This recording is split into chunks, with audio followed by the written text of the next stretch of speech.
الحمد للہ رب العالمین والصلاة والسلام علی اشرف الانبیاء والمرسلین وعلی آلہ واصحابہ اجمعین۔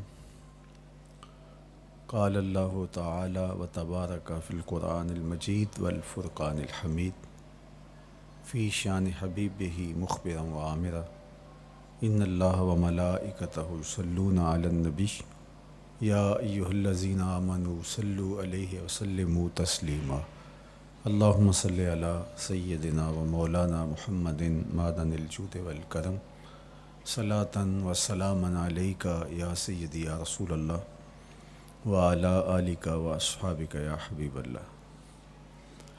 تمام حمد و ثنا، تعریف و توصیف اللہ جل مجدہ الکریم کی ذات بابرکات کے لیے، جو خالق کائنات بھی ہے اور مالک شش جہات بھی۔ اللہ جل وعلا کی حمد و ثنا کے بعد رسول رحمت، شفیع معظم، نبی محتشم، حضور ختمی المرتبت صلی اللہ علیہ وآلہ وسلم کے حضور ناز میں اپنی عقیدتوں، ارادتوں اور محبتوں کا خراج پیش کرنے کے بعد واجب الاحترام، ذوی الاحتشام، عالی مرتبت، محتشم سامعین، سامعات، السلام علیکم ورحمۃ اللہ وبرکاتہ۔ موسم رحمت، ربیع الاول کی بہاریں جلوہ ساماں ہیں، اور میں اور آپ حضور کے تذکار حسن کی خوشبو لینے موجود ہیں۔ آقا کریم علیہ السلام کے جمال جہاں آرا کی تابانیاں اور جلوہ سامانیاں ہمارے ذوق کی تسکین، قلب کا قرار، روح کی ٹھنڈک، ایمان کی تازگی، عشق و محبت کی نہضت کا سبب اور ذریعہ ہے۔ آقا کریم علیہ السلام کے فضائل، حضور علیہ الصلاۃ والتسلیم کے خصائل اور آپ کے شمائل بیان کرنا شروع سے ہی اہل ایمان کا طریقہ رہا ہے۔ خصائل حضور کی سیرت کے عنوان کو کہا جاتا ہے، فضائل حضور کی عظمت و رفعت حضور کے معجزات کا عنوان ہے، شمائل حضور کے اعضائے نور کا تذکرہ جاں فضا ہے، حضور کے حسن و جمال کی باتیں ہیں۔ آقا کریم علیہ السلام کے شمائل پر، خصائل پر، فضائل پر علماء نے بہت کام کیا، تصنیفات چھوڑیں، محدثین نے اس عنوان سے باب باندھے۔ قیامت تک آنے والی انسانیت کے لیے حضور کی سیرت، حضور کے کردار کے عنوانات کتب میں نقش ہیں۔ حضور کی فضل و عظمت کے حوالے، حضور کے معجزات کا بیان، حضور کی رفعت کی کہانیاں اور آقا کریم کو اللہ کی طرف سے عطا کردہ مراتب جلیلہ کا بیان، یہ بھی محبوب موضوع رہا اہل علم کا، اہل محبت کا۔ لیکن حضور علیہ السلام کے شمائل، حضور کی صورت کا بیان، حضور کے حلیہ نور کی باتیں، یہ بھی ترک نہیں ہوئیں۔ عمومی طور پہ ہم شخصیات کے کردار کے حوالے سے، ان کی عادات کے حوالے سے، ان کے خصائل کے حوالے سے، ان کی تعلیمات کے حوالے سے پڑھتے ہیں۔ ان کے شمائل کے حوالے سے اتنی زیادہ تفصیلات نہیں ہوتی، لیکن کائنات میں ذات رسالت مآب صلی اللہ علیہ وآلہ وسلم وہ ذات ستودہ صفات ہے جن کے شمائل کو اس تفصیل سے بیان کیا گیا کہ یہ بھی صحابہ نے بیان کیا کہ حضور کے سر انور اور مبارک داڑھی میں سفید بال کتنے تھے۔ آپ کو کسی کا اتنا محفوظ حلیہ نہیں ملے گا۔ حضور علیہ السلام کی زلفوں کے خم کیسے تھے، حضور کی رنگت سے لے کر کے حضور کے اعضائے بدنیہ کے توازن، حسن اور جمال کی کہانیاں آپ کتب احادیث میں، شمائل کی کتابوں میں بکھری ہوئی نظر آئیں گی۔ اور کیوں نہ ہو، جس کے حسن کے قصیدے میرے رب نے بھی بیان کیے ہیں۔ کبھی حضور کے چہرہ نور کا ذکر کرتے ہوئے والضحیٰ واللیل اذا سجا، کبھی حضور علیہ السلام کی مبارک زلفوں کا تذکرہ کرتے ہوئے حامیم، کبھی آقا کریم علیہ الصلاۃ والسلام کے مبارک ہاتھوں کا، کبھی دیگر اعضائے بدنیہ کا ذکر قرآن نے کیا۔ حضور کے سینہ اقدس کی کہانی قرآن نے بیان کی۔ حضور علیہ الصلاۃ والسلام کی مازاغ آنکھوں کا تذکرہ قرآن نے کیا، تو پھر یہ محبوب اور مرغوب موضوع کیوں نہ ہوتا۔ اور آقا کریم کو اللہ نے وہ جمال دیا تھا، وہ حسن عطا کیا تھا، وہ خوبصورتی دی تھی جو حضور کا ہی حصہ ہے۔ ویسے اللہ کا ہر پیغمبر، ہر نبی، ہر رسول خوبصورت ہوا۔ کوئی نبی ایسا نہیں ہے جو خوبصورت نہ ہوا ہو، یہ اللہ کا انتخاب ہے۔ آپ تو دکان پہ سیل مین بھی رکھیں تو اس کی باقی قابلیت کے ساتھ ساتھ اس کی شخصیت کو آپ دیکھتے ہیں کہ جو خوش شکل ہو، آنے والے کو متاثر کر سکے، باوقار لگے۔ تو جس کو اس نے نبی بنانا تھا تو اس کو اس نے یوں ہی یہ عظمت اور یہ رفعت عطا کر دینی تھی۔ تو اللہ کا ہر نبی حسین، ہر نبی جمیل، لیکن جو جمال، جو خوبصورتی، جو حسن، جو شان و شوکت اللہ نے میرے اور آپ کے آقا و مولا حضور ختمی المرتبت کو عطا کی، وہ حضور کا ہی مقسوم ہے، وہ حضور علیہ السلام کا ہی حصہ ہے۔ سر انور سے لے کر پائے نور تک حضور کا ہر عضو بدن خوبصورتی کا مرقع اور جمال کا معیار ہے۔ خوبصورتی کیا ہوتی ہے، حسن محمد کو دیکھ لو۔ کوئی عیب، کوئی نقص حضور کے پاکیزہ وجود میں نہیں رکھا گیا۔ خلقت مبرأ من کل عیب، حضور کے سامنے حضرت حسان بن ثابت نے یہ پڑھا اور آقا کریم نے اس پر خوشی کا اظہار کیا اور اللہ کی بارگاہ میں دعا کی، اللہم ایدہ بروح القدس، جبریل امین سے اللہ اس کی مدد فرما۔ تو انہوں نے یہ بات کہی کہ آپ کو ہر عیب سے مبرہ رکھا گیا ہے، آپ کا پیکر نور، آپ کا وجود مسعود حسن و جمال کا ایسا مرقع بنایا گیا کہ جس میں کوئی نقص نہیں رکھا گیا۔ صوری حسن بھی عطا کیا گیا، مانوی حسن بھی عطا کیا گیا۔ حضور کے اعضاء کا جو ظاہری حسن تھا وہ بھی اپنی مثال آپ تھا، اور جو باطنی جمال اور باطنی حسن اور باطنی کمال عطا کیا گیا تھا وہ بھی اپنی مثال آپ ہے۔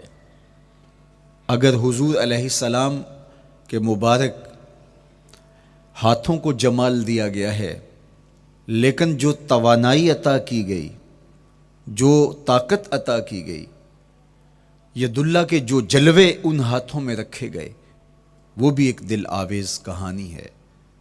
اگر آنکھوں کی پتلیاں خوبصورت ہیں اور آپ کی مبارک آنکھوں کی چمک سے کائنات اس کو دیکھ کر کے مبہوت ہو جاتی ہے، مازاق کے کجلے اس میں رکھے گئے ہیں، لیکن اس کا معنوی حسن بھی دیکھیے کہ حضور بیٹھے مدینے میں ہیں اور جنت کا مشاہدہ کر رہے ہیں۔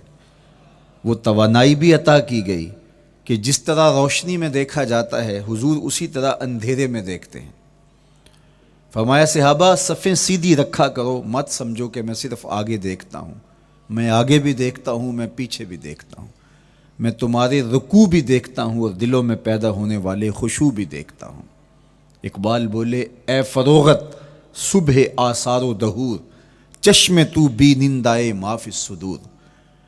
لوگوں کی نظریں تو سینے کے اوپر دیکھتی ہیں، اے آمنہ کے در یتیم تیری نظر تو سینے کے اندر چھپے راز بھی دیکھتی ہے۔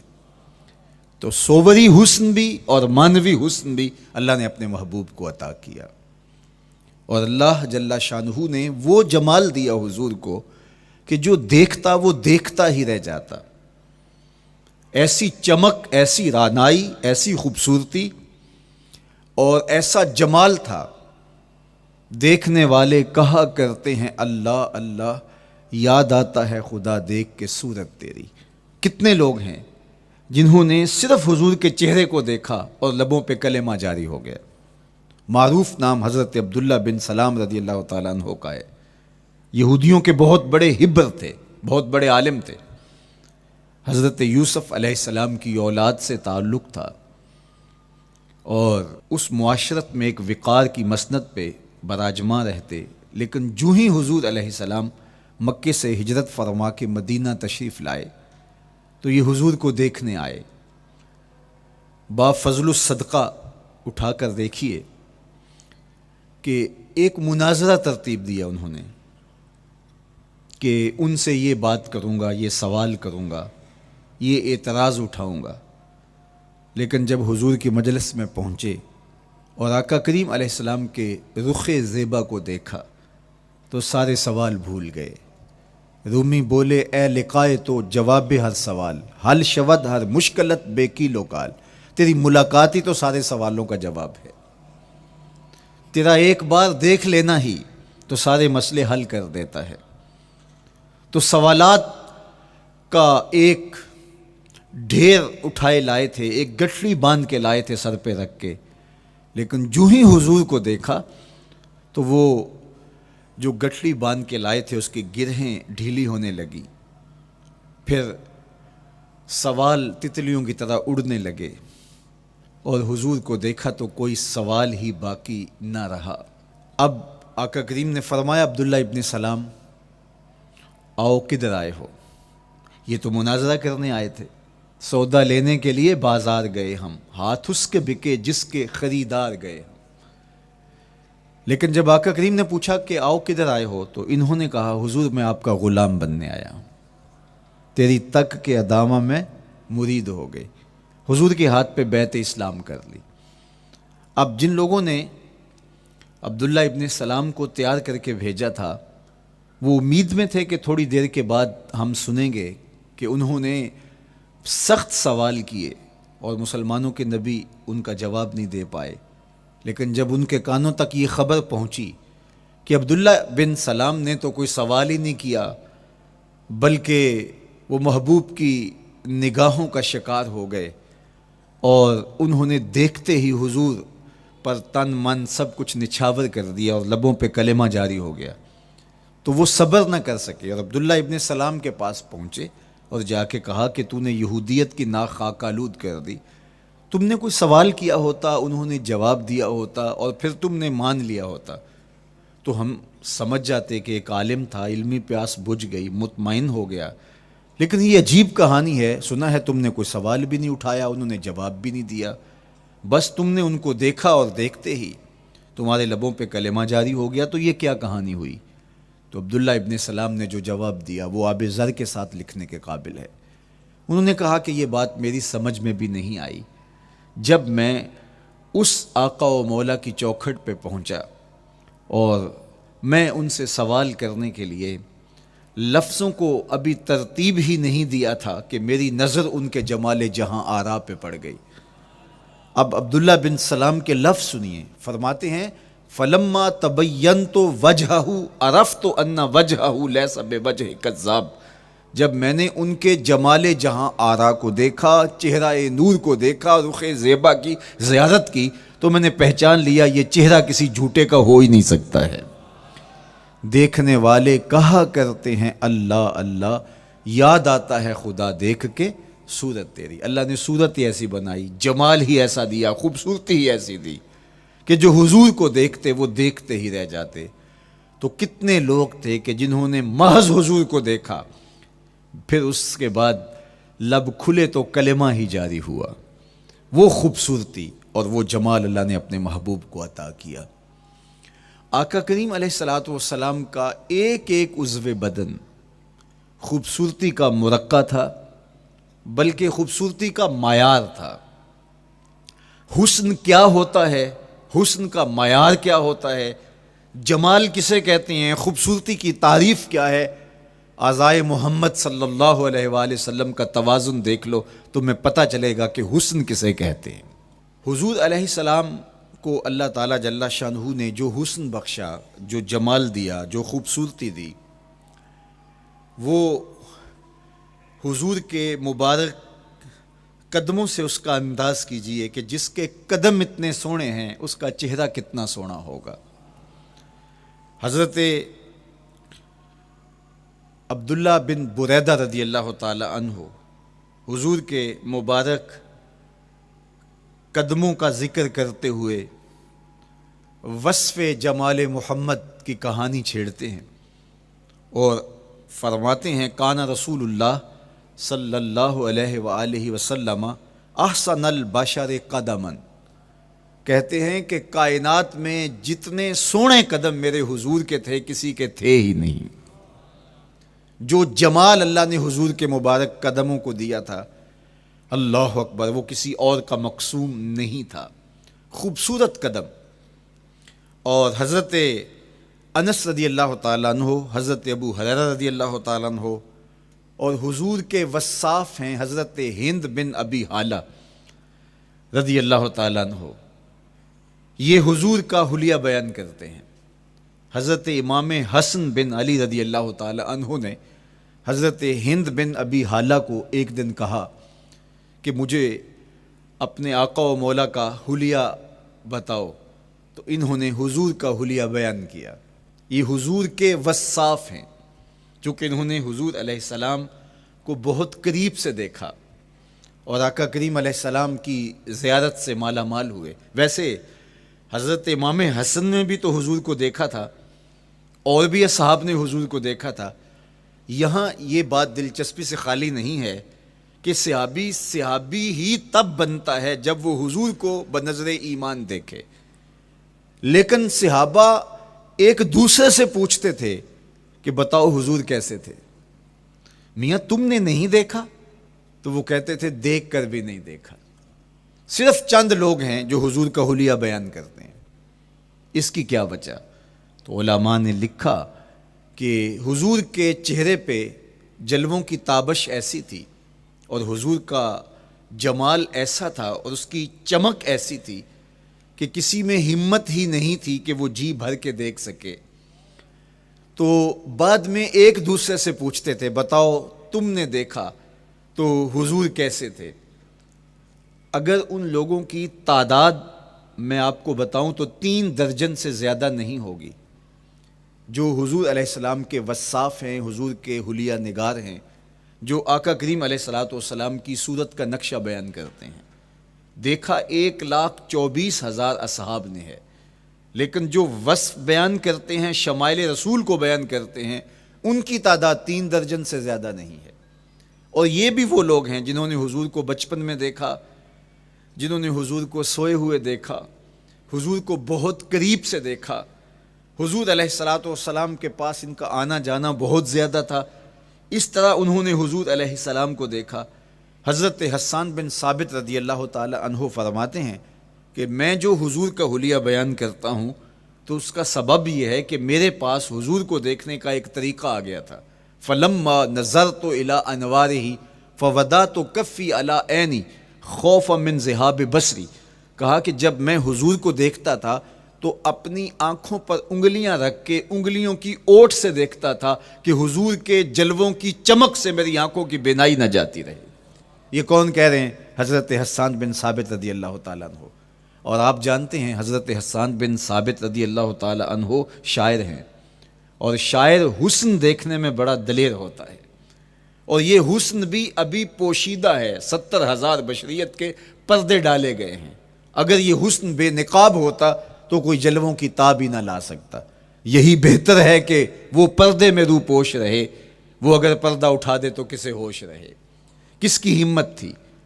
اب چھپا ہوا مستور حسن بھی اگر دیکھتے ہیں تو آنکھوں پہ انگلیاں رکھ کے دیکھتے ہیں، اور بیان کرنے والوں کی تعداد میں نے عرض کی کہ 3 درجنوں سے زائد نہیں ہے۔ تو یہ وہ لوگ ہیں جنہوں نے حضور کو دیکھا۔ اب امام حسن پوچھ رہے ہیں حضرت ہند بن ابی حالہ رضی اللہ تعالی عنہ کو کہ آپ نے حضور کو دیکھا تو مجھے بتائیے میرے نانا کا جمال کیسا تھا۔ تو حضرت ہند بن ابی حالہ نے حضور کا حلیہ بیان کیا۔ تو جب حضور کے قدموں کی کہانی انہوں نے بیان کی تو حضرت ہند بن ابی حالہ نے کہا کان النبی صلی اللہ علیہ وآلہ وسلم شسن القدمین والکفین، حضور علیہ السلام کے مبارک قدم اور حضور کی ہتھیلیاں پر گوشت تھے۔ یہ حضور علیہ السلام کے مبارک قدموں کا جمال بیان کرتے ہیں۔ اللہ اکبر۔ اور حضور علیہ السلام کے قدموں کے بارے میں امام ترمذی جو شمائل میں حدیث لائے ہیں اس میں انہوں نے یہ بھی بیان کیا کان رسول اللہ صلی اللہ علیہ وسلم مسیح القدمین، حضور علیہ السلام کے مبارک قدم ملائم تھے، خوبصورت تھے، کھردرے نہیں تھے، کوئی پھٹن نہیں تھی۔ عمومی طور پہ قدم پھٹ جاتے ہیں اور ایڑیاں بہت سارے لوگوں کی پھٹ جاتی ہیں تو وہ خوبصورتی باقی نہیں رہتی۔ تو وہ کہتے ہیں کہ حضور مسیح القدمین تھے، اور جب آقا کریم علیہ السلام کے مبارک قدموں پہ پانی ڈالا جاتا تو وہ ڈھل کے نیچے چلا جاتا۔ یہ تھا حضور کے قدموں کا حسن اور حضور کے قدموں کا جمال۔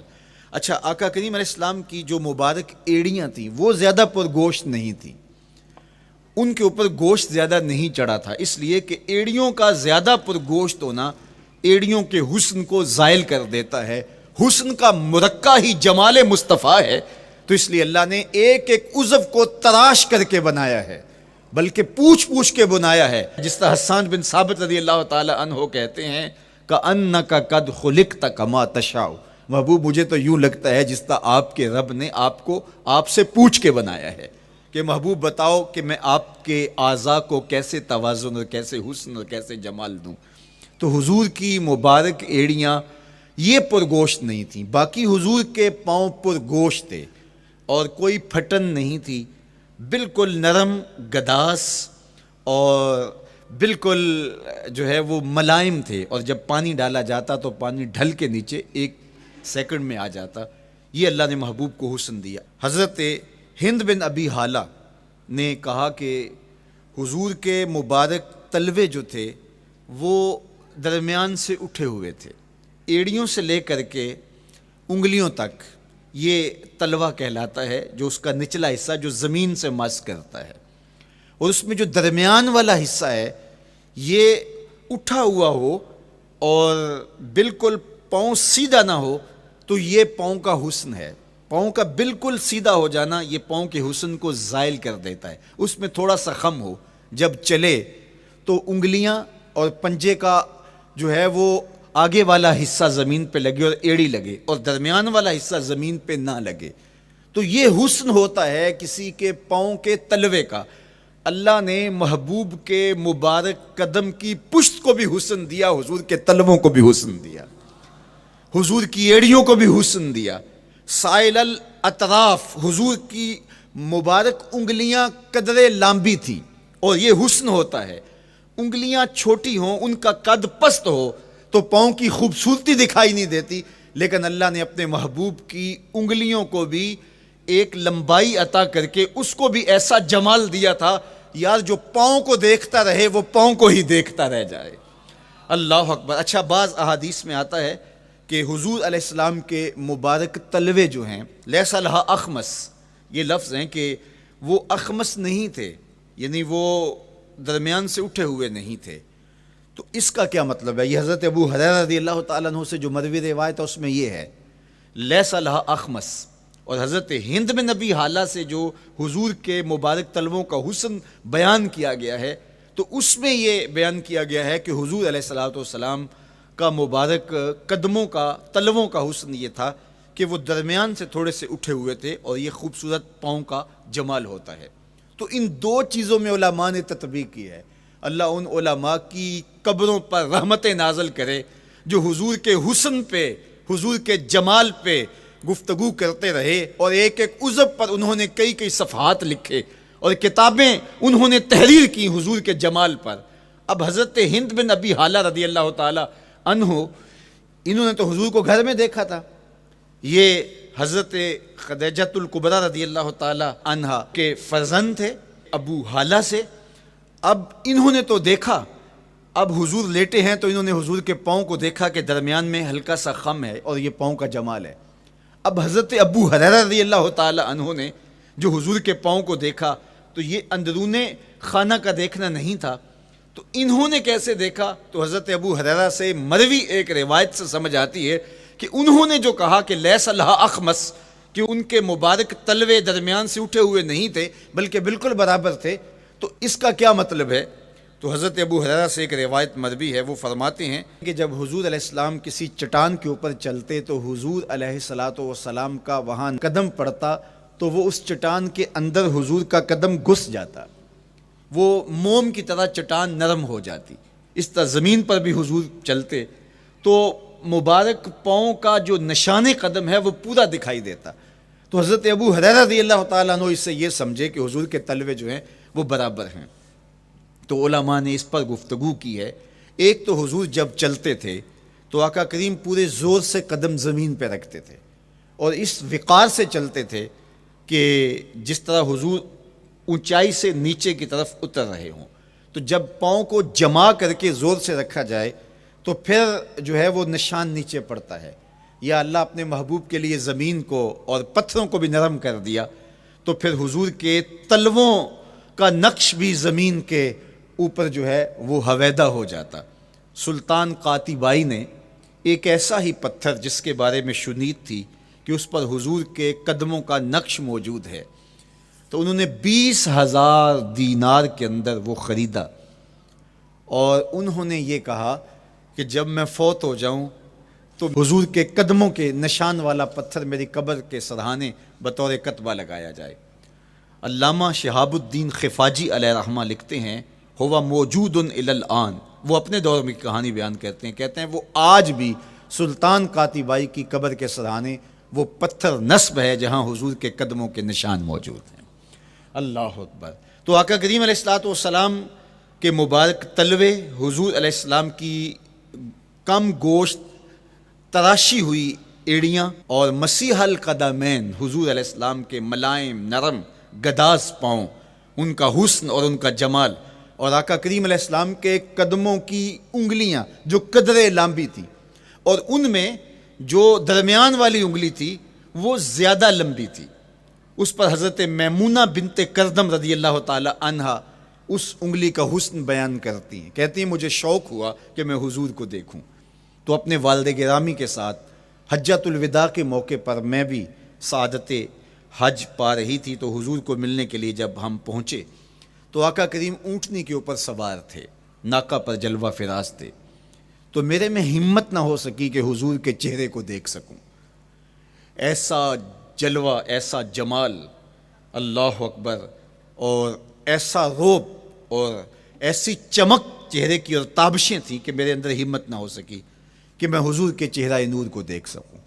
اب آقا کریم اونٹنی پہ سوار تھے تو میں حضور کے مبارک پاؤں کو دیکھنے لگی، میں بس حضور کے پاؤں کا جمال اور خوبصورتی دیکھنے لگی، اسی میں کھو گئی۔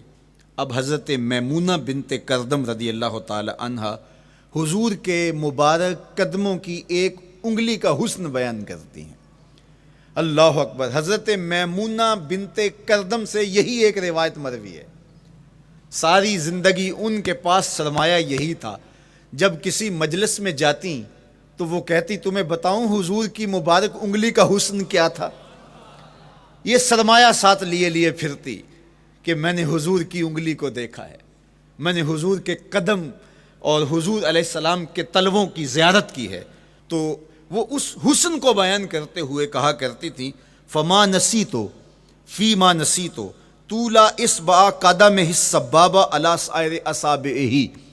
جو سبابہ انگلی ہے، انگوٹھے کے ساتھ والی انگلی کو سبابہ انگلی کہتے ہیں، اور اس کے ساتھ والی انگلی کا جو قد دراز تھا اور باقی انگلیوں کی نسبت وہ انگلی لمبی تھی، کہا اس کا حسن آج بھی میری نگاہوں میں گھومتا رہتا ہے اور ہر وقت میرے تصور میں رہتا ہے. میرے تصور سے کبھی اس انگلی کا جمال ہی ختم نہیں ہوا، انگلی کا حسن ہی کبھی زائل نہیں ہوا، ہر وقت اس کے تصور میں کھوئی رہتی ہوں.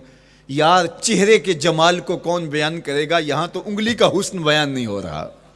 ابھی وہ شعر پڑھا جا رہا تھا نا کہ قدموں پہ جبیں کو رہنے دو، قدموں پہ جبیں کو رہنے دو، چہرے کا تصور مشکل ہے.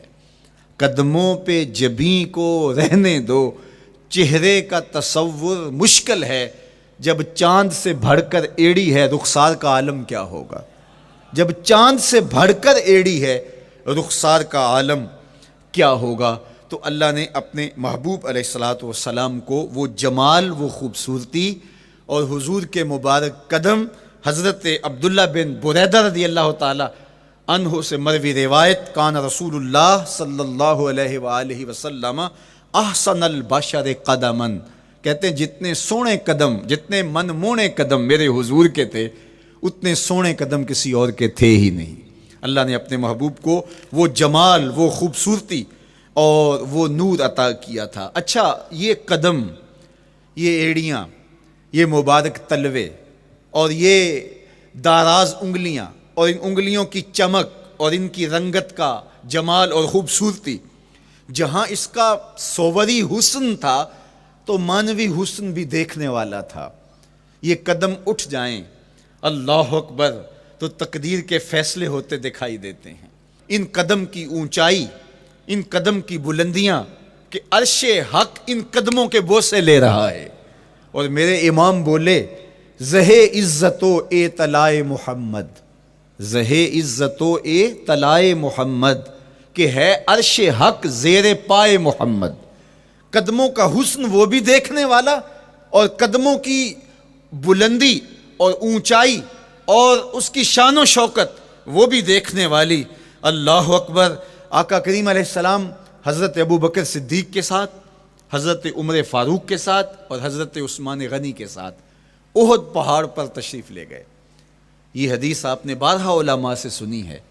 احد کی چھاتی پہ جب حضور کے قدم آئے اللہ اکبر تو وہ خوشی سے جھوم اٹھا، مقدر جاگ گئے، بخت بیدار ہو گئے. ان کے قدم جو کہ عشاق کی آنکھوں کی ٹھنڈک ہے، جب چھاتی پہ آ جائیں تو کون عاشق نہیں جھوم جائے گا. یہ تو حضور کے قدموں کے حسن کو بیان کیا جا رہا ہے. آپ کی روح رقص کر رہی ہے اور آپ کا دل جو ہے وہ ایک عجیب سرور اور کیف کی وادی میں اور ایک جو ہے وہ خوشیوں کے جو ہے وہ عالم میں نہال ہوتا چلا جا رہا ہے.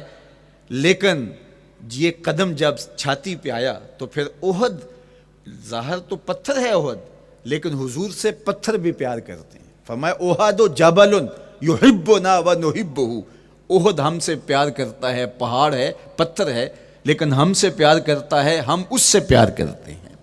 اس کائنات میں صرف سرکش انسانوں اور جنوں کے علاوہ کائنات کی ہر شے حضور سے پیار کرتی ہے، حضور سے محبت کرتی ہے. آؤ میں تمہیں پیار کی ایک اور کہانی سناؤں. مسجد نبوی ہے، آقا کریم تشریف فرما ہیں، منبر پہ جلوہ فراز ہوئے. ابھی واز کا آغاز ہی کرنا چاہ رہے تھے کہ ایک جانب سے رونے کی آواز آنے لگی. صحابہ کہتے ہیں رونے والا اس درد سے روتا ہے کہ لگتا تھا کلیجہ پھٹ جائے گا. کناقۃ الخلوج، جس طرح اونٹنی کا بچہ بچھڑ جائے اور وہ اس کے غم میں، اس کی جدائی میں درد سے روکتی ہے، چیختی ہے، چلاتی ہے، رونے والے کا انداز درد ایسا ہی تھا اور لگتا تھا کہ جس طرح اس کا کلیجہ پھٹ جائے گا. صحابہ دائیں بائیں دیکھتے ہیں لیکن رونے والا دکھائی بھی نہیں دیتا، اور ماحول کے اندر اس طرح درد پھیل رہا ہے کہ سینوں میں دل لرز رہے ہیں اور عجیب کیفیت طاری ہو گئی. حضور ابھی بیٹھے ہیں، خطبے کا آغاز بھی نہیں ہوا اور رونے والا کیف و درد میں روتا چلا جا رہا ہے۔ فنزل النبی صلی اللہ علیہ وسلم عن المنبر، حضور ممبر سے نیچے تشریف لائے۔ صحابہ کی آنکھیں محو حیرت ہیں، استجاب کا عالم ہے، یہ کون رو رہا ہے اور اتنے درد سے رو رہا ہے اور دکھائی بھی نہیں دے رہا۔ آقا کریم ممبر سے نیچے جلوہ فراز ہوئے، ایک سمت بڑھے، کھجور کا خشک تنا پڑا تھا۔ آج پہلا دن تھا کہ ممبر حضور علیہ السلام کے لیے بچھایا گیا، ورنہ یہ خشک تنا دیوار کے ساتھ جو ہے وہ رکھا گیا تھا اور حضور اس کے ساتھ ٹیک لگا کر کے واز کیا کرتے تھے۔ جب ممبر بن گیا تو اس کو اٹھا کر کے اب اس کی ضرورت نہیں رہی، ایک کونے میں ڈال دیا گیا۔ اب جو ہی حضور ممبر پہ تشریف فرما ہوئے تو اس خشک تنے کا کلیجہ لرز اٹھا اور وہ ایسے روتا تھا جس طرح اونٹنی کا بچہ بچھڑ جائے اور وہ روتی ہے، اس طرح وہ خشک تنا رو رہا تھا۔ اس تنے ہنانا در ہجر رسول زار می نالت چو ارباب عقول، جس طرح عقل والے، جس طرح جو ہے وہ فہم و ادراک رکھنے والے لوگ روتے ہیں درد سے، وہ رو رہا تھا۔ آقا کریم علیہ السلام اس کے پاس گئے اور اس کو اپنی آغوش میں سمیٹ لیا۔ بچھڑا ہوا بچہ جب اپنی ماں کو ملے تو اس کی ہچکیاں بن جاتی ہیں، اس کی گھگھی بن جاتی ہے، تو یہی کیفیت اس کی ہو گئی اور آقا کریم اپنا دستے رحمت اس کے اوپر پھیرتے چلے جاتے ہیں۔ بتدریج اس کی سسکیاں، اس کے رونے کی آواز کم ہوتی چلی جا رہی ہے۔ آہستہ آہستہ وہ خاموش ہو گیا۔ حضور پھر دوبارہ تشریف لائے اور ممبر پہ خطبہ دینے سے قبل صحابہ کی آنکھوں میں استجاب کا عالم دیکھا، حیرت کی فراوانی دیکھی۔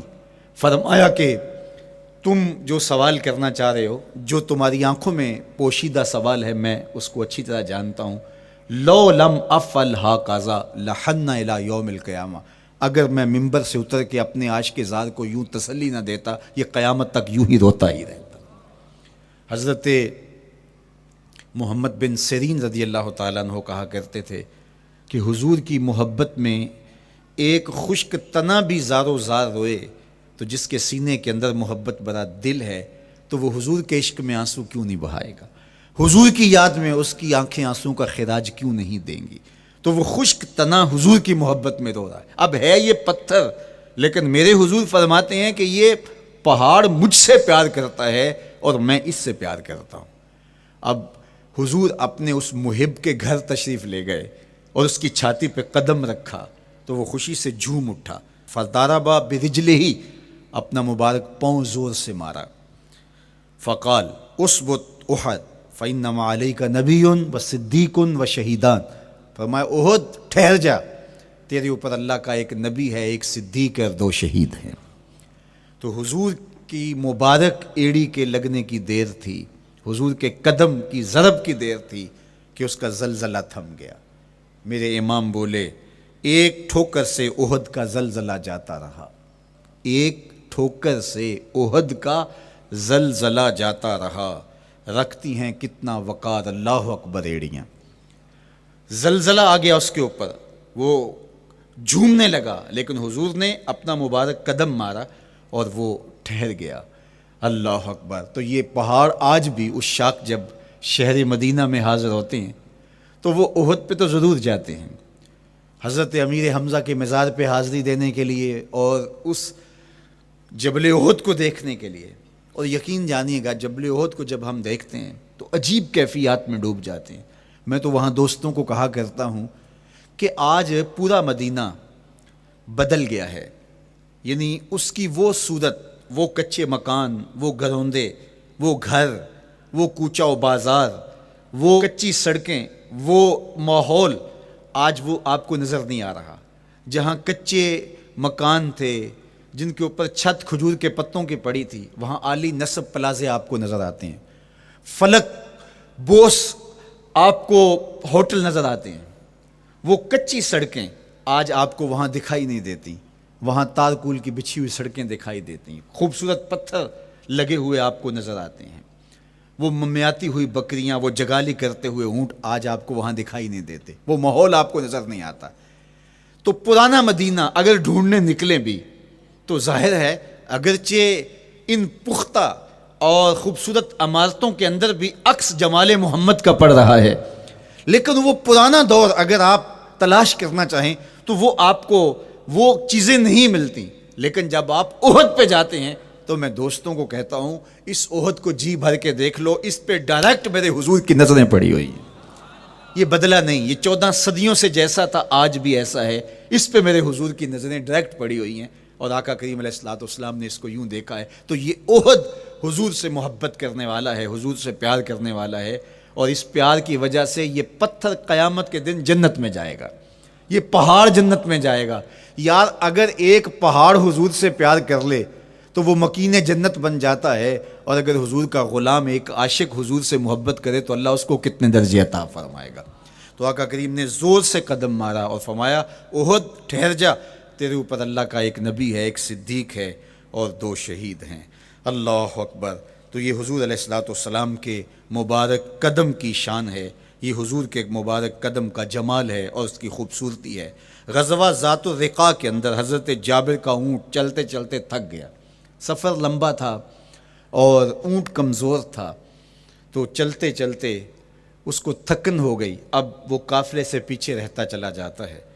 تو اس نے حضور کی خدمت میں عرض کی، یا رسول اللہ یہ اونٹ تھک گیا ہے اور میں قافلے کے ساتھ چل نہیں پا رہا۔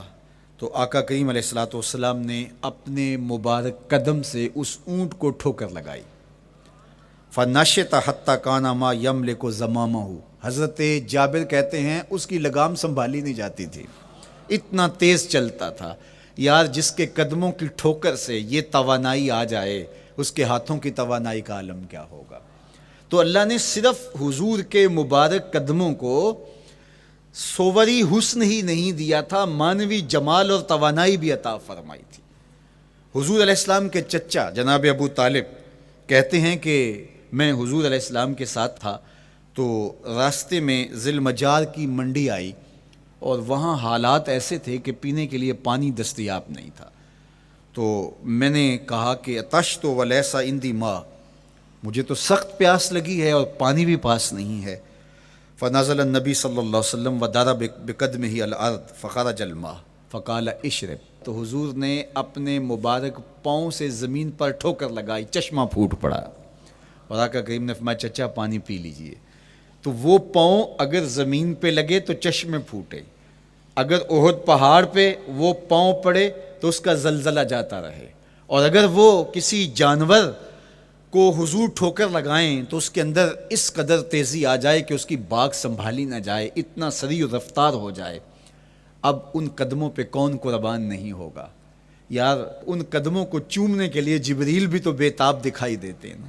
معراج کی شب جب جبریل حاضر خدمت ہوئے، حضور محو استراحت ہیں، تو جبریل عرض گزار ہوئے، مالک تیرا محبوب تو سو رہا ہے۔ اللہ اکبر، تبارک اللہ، شان تیری تجھی کو زیبا ہے بے نیازی، کہیں پہ جوش لن ترانی، کہیں تقاضے وصال کے تھے۔ ایک کوہ طور پہ خود چل کے جاتا ہے اور عرض گزار ہوتا، رب آرنی انظر الیک، مالک تجھے دیکھنا چاہتا ہوں۔ اللہ اکبر، سراپا چشم بنا ہوا ہے اور کہتا ہے مالک میں تجھے دیکھنا چاہتا ہوں۔ جواب کیا آتا ہے؟ لن ترانی، تم نہیں دیکھ سکتے، میرے جلووں کی تاب نہیں لا سکتے۔ ایک خود چل کے جا رہا ہے اور تقاضۂ رویت کرتا ہے، اور جواب آتا ہے لن ترانی۔ اور ایک سویا ہوا ہے چادر اوڑھ کے، اور جبریل کہتے ہیں محبوب اٹھیے، رب آپ کو بلا رہا ہے۔ تبارک اللہ، شان تیری تجھی کو زیبا ہے بے نیازی، کہیں پہ جوش لن ترانی، کہیں تقاضے وصال کے تھے۔ تو جبریل حاضر خدمت ہوئے، حضور استراحت میں ہیں، تو آواز آئی یا جبریل قبل قدم ہے، میرے محبوب کے قدموں کو چوم لے۔ اب جبریل حضور علیہ السلام کے قدموں کو بوسے دے رہے ہیں۔ کسی نے جبریل سے تصور کے عالم میں پوچھا، حضور کے قدم چومے، حضور کے تلووں کو بوسے دیے، بتا کیفیت کیا ملی؟ تو بولے نہ جنت کی کلیوں میں دیکھا مزہ جو محمد کی تلیوں میں دیکھا۔ وہ سرور وہاں جو نصیب ہوا۔ وفد عبد القیس جب مدینہ المنورہ آیا تو ان میں ایک صاحب ہیں، وہ کہتے ہیں میں دوڑتا ہوا حضور کے پاس آیا، بس بے چینی تھی، اضطراب تھا۔ جب آپ مدینہ المنورہ میں جاتے ہیں تو آپ کو جا کے گاڑی اتارتی ہے اور آپ ہوٹل میں سامان رکھتے ہیں، تو پھر کتنی جلدی ہوتی ہے کہ جلدی سے غسل کریں اور جلدی سے نیا لباس پہنیں اور جا کے ہرے گنبد کو دیکھیں، حضور کی مبارک مسجد کی زیارت کریں، ان کوچہ و بازار میں جائیں جہاں حضور کے مبارک قدم لگے تھے۔ اللہ اکبر۔ تو اب یہ وفد عبد القیس جب آیا تو ان میں ایک صحابی حضرت زرع رضی اللہ تعالیٰ عنہ فرماتے ہیں کہ میں پھر تیزی کے ساتھ گیا اور پھر ہم جا کے حضور کے ہاتھ بھی چومنے لگے، حضور کے قدم بھی چومنے لگے۔ یہ سعادت مند قدم جن کے بوسے صحابہ دیتے ہیں، کبھی جبریل کے بوسہ گاہ بنتے ہیں، کبھی احد پہاڑ کی چھاتی ان قدموں کو چومتی ہے۔ یہی قدم ایک موقع ایسا آتا ہے یاد خدا میں، اللہ کے شکرانے میں، نماز میں لمبے قیام میں سوج جاتے ہیں، اور میرا مالک کہتا ہے اے چادر اوڑھنے والے، ساری رات جاگا نہ کر، کبھی سو بھی لیا کر۔ اللہ اکبر۔ تو یہ حضور علیہ السلام کے مبارک قدموں کا جمال اور مبارک قدموں کا حسن اور خوبصورتی ہے۔ اللہ نے اپنے محبوب علیہ السلام کے مبارک قدموں کو صوری اور معنوی حسن سے نوازا، اور یہ حسن حضور کے مبارک قدموں کا ہے، پھر جس کے قدم اتنے سونے ہیں اس کا چہرہ کتنا حسین ہوگا۔ ایک سوال اٹھ سکتا ہے کہ حضور کے حسن کو بیان کرنے کا مقصود کیا ہے؟ تو صاحب، کسی کے حسن کو بیان کرنے کا مقصود یہی ہوتا ہے کہ اس سے پیار اور محبت کا ربط قائم ہو، اور اگر قائم ہے تو مضبوط ہو۔ ہم حضور علیہ السلام کے حسن کو بیان اسی لیے کرتے ہیں، اور محدثین نے اس پر باقاعدہ کتابیں اسی لیے لکھیں اور کتب حدیث میں باقاعدہ شمائل رسول پہ باب اسی لیے باندھے تاکہ لوگوں کے سینے میں حضور کی محبت کی جوت لگے، اور وہ جو شعلہ جوالہ ان کے سینے میں حب رسول کا ہے وہ اور بھڑک اٹھے، اور بندہ جس سے محبت کرتا ہے پھر اس کی اطاعت بھی کرنے لگ جاتا ہے۔